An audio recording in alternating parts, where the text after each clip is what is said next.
When you have an object in Affinity and you drag it outside the canvas, you'll notice it becomes hidden. This helps keep your workspace clean, especially when your objects are large and extend past the canvas.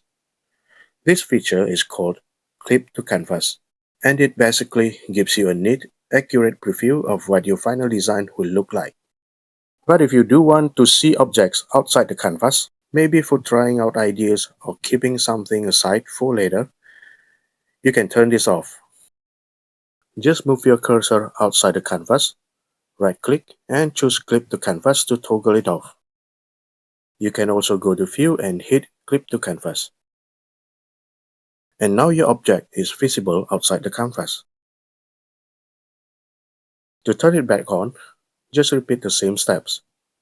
Right-click outside the canvas and hit Clip to Canvas, or go back to View and toggle Clip to Canvas again. One thing to keep in mind, this feature isn't available when you're working with artboards. You can see that Clip to Canvas is grayed out.